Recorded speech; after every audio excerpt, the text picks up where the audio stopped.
Terkait informasi viral yang menyebut 60.000 calon mahasiswa baru jalur SNBP tidak daftar ulang ini, kita akan membahasnya bersama dengan Profesor Sandro Mihradi, PLT Kepala Pusat Pembiayaan dan Asesmen Pendidikan Tinggi Kementerian Pendidikan Tinggi Sains dan Teknologi atau Kemendikti-Saintek. Kemudian ada anggota Komisi 10 DPR dari fraksi Partai Nasdem, Furtasan Ali Yusuf, serta Jejen Musfah, pengamat pendidikan UIN Syarif Hidayatullah Jakarta. Selamat sore Bapak-Bapak. Selamat sore. Ya, selamat sore. Baik, terima kasih semuanya sudah bergabung bersama kami di Berita Satu Sore untuk hari ini. Saya akan ke Prof. Sandro terlebih dahulu. Ini kan viral sekali Pak, informasi yang menyebut 60.000 calon mahasiswa baru jalur SNBP ini tidak daftar ulang. Kami mohon konfirmasinya, apakah ini benar informasinya seperti itu? Kalaupun tidak benar, lalu apa sebetulnya realitanya yang terjadi? Iya, terima kasih, Steve. Jadi terkait dengan berita bahwa ada sekitar 60.000 mahasiswa yang tidak daftar ulang SNBP, itu sebenarnya tidak akurat ya. Jadi sebenarnya itu mungkin informasi itu diperoleh dari informasi bahwa ada sekitar total 60.000 peserta SNPMB tahun 2025 yang tidak daftar ulang. Jadi kalau untuk SNBP di tahun 2026 ini sendiri, sebenarnya pendaftar yang lolos itu, yang diterima itu tuh sekitar 180-an ribu, dan yang daftar ulang itu lebih dari 92% kalau saya tidak salah. Sebenarnya nanti informasi lebih lengkapnya sebenarnya bisa didapat dari panitia SNPMB. Mungkin itu data sementara ya Pak, untuk di tahun ini karena kan rangkaian SNPMB itu ada 3 ya, ada SNBP jalur prestasi, lalu ada SNBT tes ya, jalur tes, dan satu lagi ada jalur mandiri. Nah, jadi untuk SNBP dan SNBT memang sudah selesai, namun untuk yang jalur mandiri belum selesai, belum sepenuhnya selesai, sehingga data di tahun 2026 ini belum semuanya didapat begitu, seperti itu Pak. Baik, jadi 2026 masih berproses, sementara angka 60.000 yang disebut-sebut ini sebetulnya adalah angka dari tahun lalu begitu Pak ya. Nah kalau Betul, ini Pak. memang terjadi di tahun lalu 60.000 ini, ada informasi yang lebih detail atau lebih rinci kah Pak? Sebetulnya apa kemudian alasan yang membuat calon mahasiswa ini akhirnya memutuskan tidak daftar ulang? Ya terus terang sebenarnya kami belum pernah melakukan survei secara menyeluruh terkait dengan apa sebab mereka tidak daftar ulang. Namun memang secara catatan yang secara yang tidak yang agak random lah katakanlah seperti itu ada karena berbagai hal. Misalnya ada ketidaksesuaian program studi. Sebagaimana kita ketahui di SNBP itu kan mahasiswa bisa memilih sampai 3 atau 4 pilihan.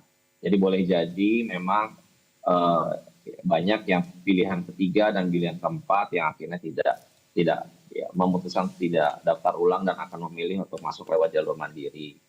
Lalu ada juga mungkin faktor finansial yang seperti yang memang dikhawatirkan begitu ya. Artinya karena misal katakanlah UKT-nya cukup tinggi begitu seperti itu, dan kemudian yang bersangkutan itu tidak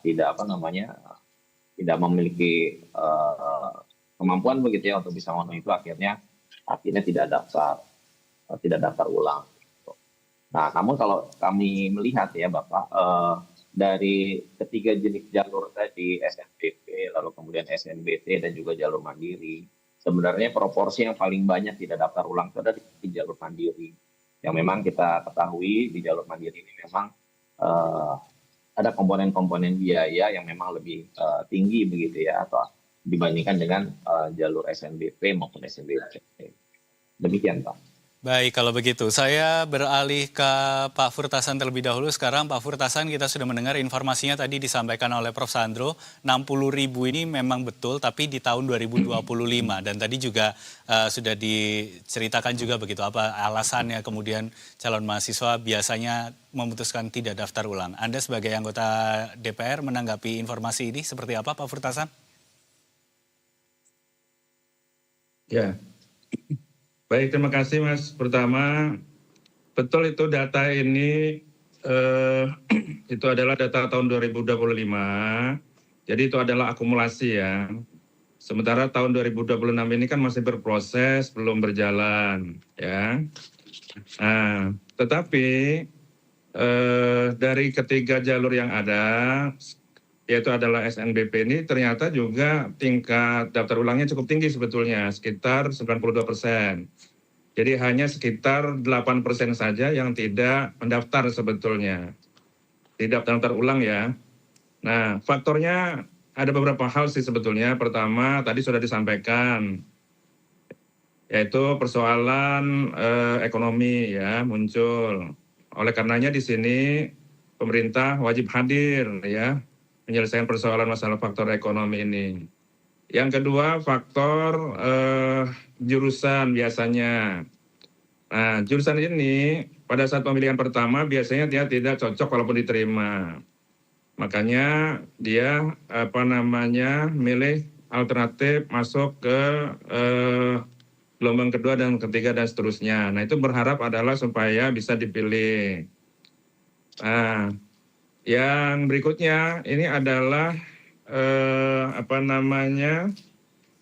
faktor yang lain ya, diantaranya itu tidak sesuai mungkin ya, tidak sesuai dengan minat dan bakatnya biasanya gitu. Nah, dari sini barangkali ini menjadi evaluasi kita bersama bahwa ke depan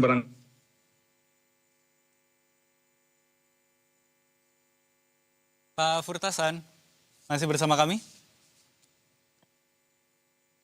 barangkali masalah jalur ya, maka evaluasi.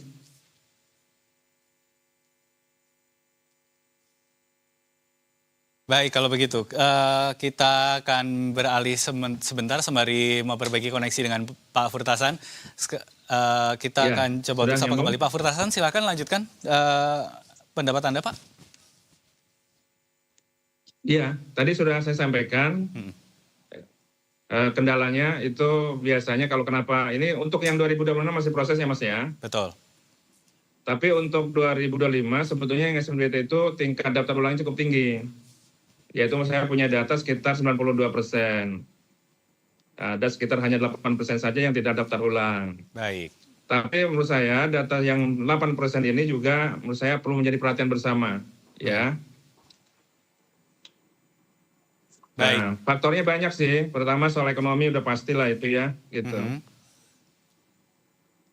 Nah, terus yang kedua soal mungkin ya soal salah jurusan, hanya sekedar memilih. Nah, yang berikutnya adalah berharap ada gelombang berikutnya pendaftaran di jalur yang lain. Nah, itu biasanya yang menunggu kenapa ini tidak diambil, biasanya punya harapan di jalur yang lain. Sehingga pilihan utamanya tetap dia akan kepilih. Demikian sebetulnya penjelasan sementara. Baik, Pak Furtasan. Sekarang saya ke Bang Jejen juga. Ini tadi sudah disampaikan data yang sebetulnya dari Kemendikbudristek, data dari DPR juga sudah ada. Nah, sudah ada begitu. Kalau Anda melihat dari sepengamatan Anda begitu mengikuti perkembangan ini, apakah memang situasinya benar begitu di lapangan, Bang Jejen? Ya, data 2025 itu bisa terulang di 6 ini, meskipun angkanya sama persis. Oleh karena itu, yang penting menurut saya adalah dalam konteks pemilihan prodi atau jurusan itu, maka yang diperlukan adalah pendampingan dari sekolah untuk memastikan bahwa para siswa itu memilih jurusan yang sesuai dengan talenta mereka, bakat mereka. Karena mereka akan kuliah selama paling tidak tahun, sehingga mereka harus memastikan bahwa pilihan prodi itu sesuai dengan yang mereka sukai, bakat mereka, sehingga mereka kuliah happy. Nah, jadi sekali lagi penting untuk sekolah atau para guru melakukan pendampingan di dalam pemilihan jurusan atau prodi. Nah, yang paling perlu perhatian adalah ketika faktor finansial. Ketika faktor finansial, maka sebenarnya KIP kuliah itu sudah cukup besar ya. Sasarannya itu di 2026 ini sekitar 1047,22. Jadi 1 juta lebih. Dengan angka rupiahnya itu sekitar 15,32 triliun. Karena itu dana ini betul-betul sampai tepat sasaran ke masing-masing perguruan tinggi negeri, sehingga kalau ada anak yang secara akademis memenuhi kriteria baik prestasi akademik, non akademik atau jalur tes nanti lulus, jangan sampai mereka tidak mendapatkan hak konstitusi mereka untuk bisa kuliah karena secara akademis sudah lulus. Harus pastikan bahwa dan dikawal mereka dapat melanjutkan kuliah melalui KIP kuliah atau beasiswa-beasiswa lain. Yang terakhir, Steph, perlu juga antisipasi mahasiswa yang ongoing.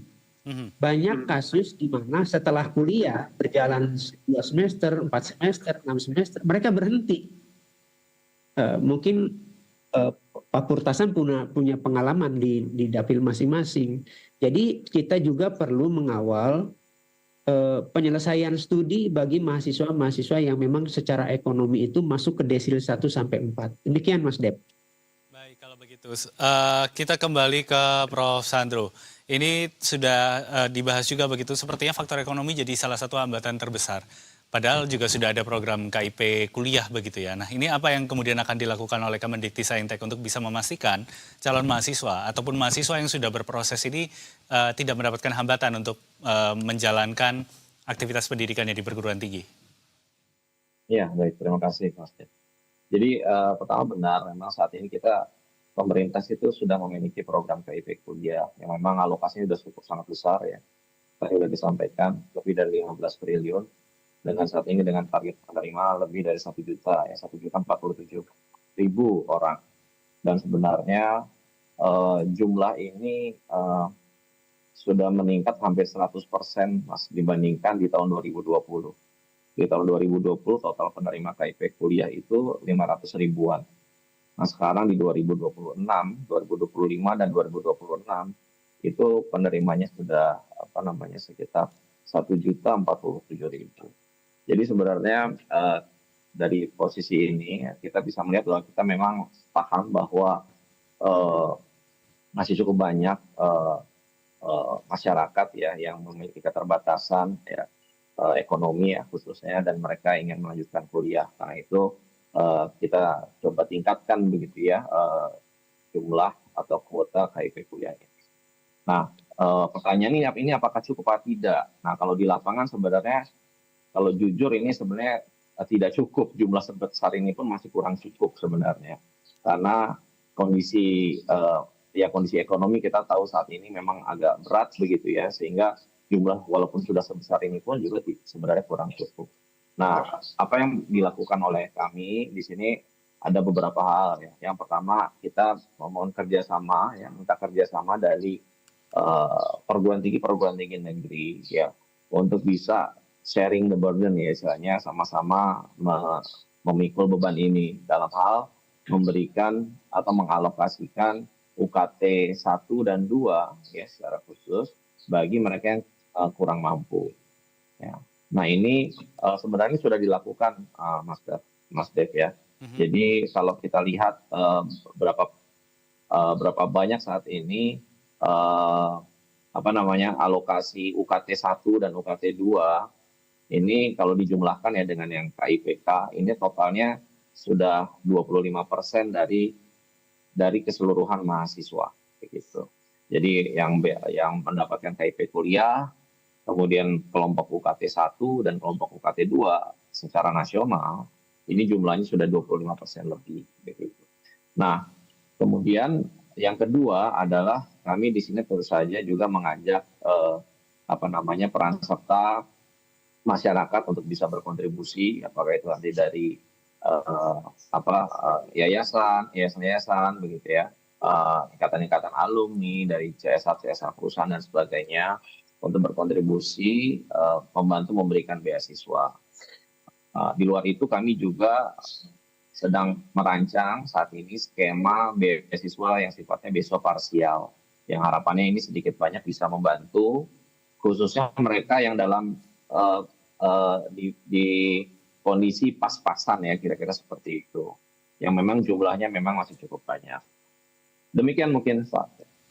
Baik kalau begitu. Pak Furtasan, tadi ada penjelasan juga dari Prof. Sandro dan tadi sebelumnya juga sempat ditanyakan juga oleh Bang Jejen begitu ya. Mungkin ada banyak kasus masalah ekonomi kemudian menghambat melanjutkan pendidikan di perguruan tinggi. Cerita dari Anda Pak Furtasan. Ya, kalau soal ekonomi ya sebetulnya pemerintah sudah memberikan anggaran ya yang cukup besar. Ada sekitar yang sedang ongoing itu sekitar 1.200.000 ya mahasiswa yang ada di Indonesia ini yang mendapatkan pembiayaan itu. Kemudian setiap tahun tidak kurang dari 220.000 mahasiswa baru. Jadi sirkulasi, ada yang lulus, ada yang tidak lulus, ada yang sudah lulus, maksudnya ada yang masuk baru ya gitu. Nah terkait yang sedang belajar, semester 2, semester 4, atau semester 6, itu tadi sudah disampaikan oleh Pak Prof. Sandro ya, itu memang kita sudah diskusikan itu. Tapi yang menurut saya tidak hanya faktor itu saja sebetulnya ya. Yang harus kita lakukan apa? Kita nih harus melakukan semacam solusi lah ya dari awal sampai akhir ya. Ini jangan sampai meminimalisasi supaya gitu ya. Yang pertama nih ya, perlu ada edukasi yang lebih kuat kepada calon siswanya ini. Ya, bahwa memilih SNBP itu bukan sekedar mencoba-coba keberuntungan. Ya, tetapi ada konsekuensi yang harus diterima. Nah, itu yang pertama. Yang kedua, harus memberikan pendampingan nih dari sekolahnya. Ya, bahwa pilihan program studi itu adalah berdasarkan minat, kemampuan, dan kondisi siswa yang ada. Ya. Nah, yang berikutnya apa? Sistem informasi daftar ulang ini ya tentu harus lebih bagus ya. Misalnya gini, setelah dinyatakan lolos, calon mahasiswa diberikan batas waktu untuk menyatakan kesiapan mengambil kursi tersebut. Karena ini kalau nggak diambil sebetulnya rugi semuanya, termasuk juga dia yang harusnya mendapatkan tidak mendapatkan, yang daftar tunggu terutama, ya gitu. Nah, kemudian ada mekanisme barangkali pengelolaan kursi yang kosong agar tidak merugikan calon mahasiswa lain dan perguruan tinggi. Nah, jadi kemarin kita udah bahas nih soal ini, ya bahwa ada daftar tunggu itu seperti apa. Jadi mungkin akan dilihat nilai tertingginya dan seterusnya, ya. Nah, kemudian tentu harus dilihat dari sistemnya, ya sistem penerimaan ini harus diperbaiki agar jalur penerimaan mahasiswa baru lebih sederhana, lalu transparan dan memberikan kepastian nih, ya. Nah, jadi faktornya cukup banyak, tetapi menurut saya kita lihat dari semua aspek lah ya, tidak hanya dari faktor ekonomi, tapi juga dari awal dia niat pertama kali dia mau memilih program studi itu. Kenapa dia misalnya harus diambil atau tidak, ini harus ada edukasi semuanya. Ya, ini insya Allah mudah-mudahan bisa meminimalisir ya. Jadi sisa kursi ini cukup banyak, 8% itu cukup banyak sebetulnya kalau ngeliat data itu. Tapi ya, ini kita menjadi warning ya, supaya ada perbaikan ke depan, barangkali begitu Mas. Baik, kalau begitu. Sayang sekali waktu kita terbatas, saya ingin meminta closing statement dari masing-masing, tapi dari Bang Jejen dulu. Ekonomi sudah dibahas, soal memilih jurusan juga sudah dibahas tadi. Jadi apa yang kemudian bisa disampaikan begitu kepada masyarakat soal memilih pendidikan tinggi, untuk meneruskan ke pendidikan tinggi? Apa yang bisa dijadikan pesan untuk masyarakat, Bang Jejen? Ya, adanya 3 jalur masuk ke perguruan tinggi melalui jalur prestasi, tes, kemudian mandiri, itu memungkinkan mahasiswa untuk banyak pilihan, sehingga ketika lolos di jalur prestasi misalnya, terutama ketika mereka ditempatkan tidak pada pilihan pertama, itu mereka punya peluang untuk masuk ke jalur tes, kemudian jalur mandiri, sehingga jadilah kekosongan tadi, seperti Pak Purtasan jelaskan. Belum lagi mereka juga mengikuti tes tidak hanya di satu perguruan tinggi. Mereka mengikuti tes di beberapa kampus, sehingga mereka punya opsi lain selain masuk ke perguruan tinggi A misalnya. Nah, karena itu saya setuju bahwa yang penting adalah edukasi di satu sisi, tetapi di sisi lain penting juga untuk memastikan KIP kuliah yang sudah cukup besar ini agar tepat sasaran, dalam pengertian sistemnya dibuat fleksibel sedemikian rupa sehingga kemungkinan tidak hanya desil 1 sampai 4 tetapi bisa bergeser ke desil 5 dan 6 misalnya, termasuk pembaharuan data ya. Kita mengkhawatirkan bahwa data si siswa ini tidak terperbaharui sehingga sebenarnya mereka desil 1 sampai 4 tapi tercatat di Kementerian Sosial itu desil 5 atau 6 gitu. Sehingga mereka dinilai tidak mendapatkan hak untuk KIP kuliah. Jadi masyarakat perlu aktif menurut saya Mas Dep untuk memperbarui desil mereka supaya memang yang berhak mendapatkan hak untuk KIP kuliah. Baik, kalau begitu. Pak Purtasan, singkat saja begitu apa yang akan dilakukan untuk mendorong masyarakat, terutama yang akan masuk ke perguruan tinggi anak-anaknya, apa yang akan dilakukan untuk bisa mengecilkan angka-angka tidak daftar ulang ini? Ya, pertama tadi sudah disampaikan sama Mas Jejen ya, bahwa untuk desil ini memang sedang kita perbarui total ya.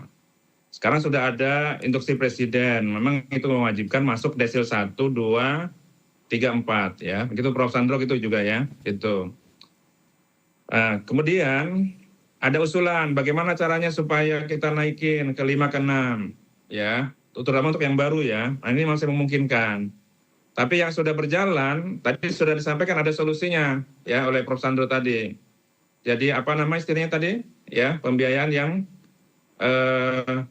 Parsial. Saya lupa tadi ya. Parsial ya.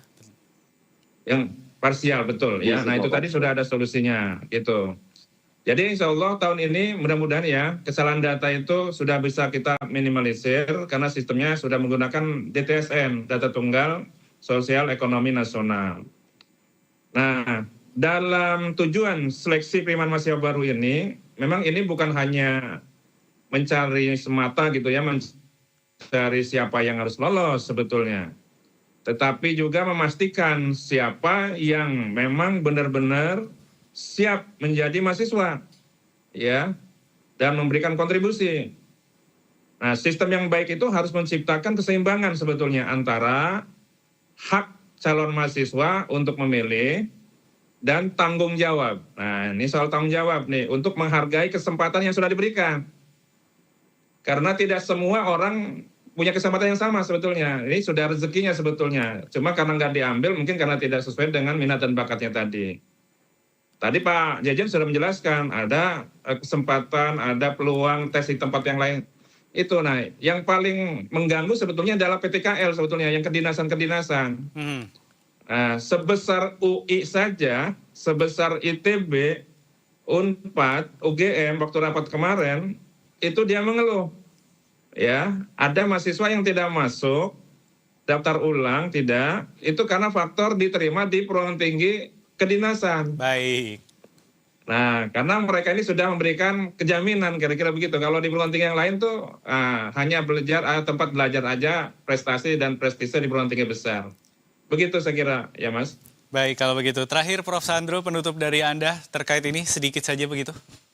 Baik, terima kasih. Ya, jadi mungkin pesan kepada adik-adik semua ya yang sudah misalnya lolos ya dalam SNPMB. Mohon tidak ragu begitu ya untuk mendaftar begitu ya. Jadi kita semua bersama-sama begitu ya bergotong royong untuk bisa nanti sekiranya ada kesulitan-kesulitan, ada hambatan-hambatan dalam hal masalah ekonomi, akan kita coba selesaikan. Jadi pemerintah akan hadir karena saya juga dibantu oleh berbagai komponen stakeholder lainnya ya untuk sama-sama memperhatikan hal ini. Saya kira ini pemberitaan ini adalah hal yang bagus ya. Saya kira positif supaya seluruh pihak ya, baik itu pemerintah dalam hal ini Kemendikbudristek, lalu juga perguruan tinggi, baik negeri ataupun swasta dan juga yang lain begitu ya, untuk sama-sama memperhatikan hal ini. Harapannya dengan ini nantinya jadi concern bersama sehingga tingkat tanda kutip tadi ya, tingkat yang tidak daftar ulang karena masalah khususnya masalah ekonomi ya, ini bisa berkurang. Seperti itu mungkin dari saya, terima kasih. Baik, kalau begitu tentu harapannya angka daftar ulangnya masih akan terus tinggi begitu ya, dan tidak ada lagi anak-anak bangsa yang kesulitan untuk meneruskan pendidikannya di jenjang perguruan tinggi. Terima kasih banyak Prof. Sandro, terima kasih banyak juga Pak Furtasan dan juga Bang Jajen sudah bergabung bersama kami di Berita Satu Sore untuk hari ini. Selamat beraktivitas kembali Bapak-Bapak. Terima kasih.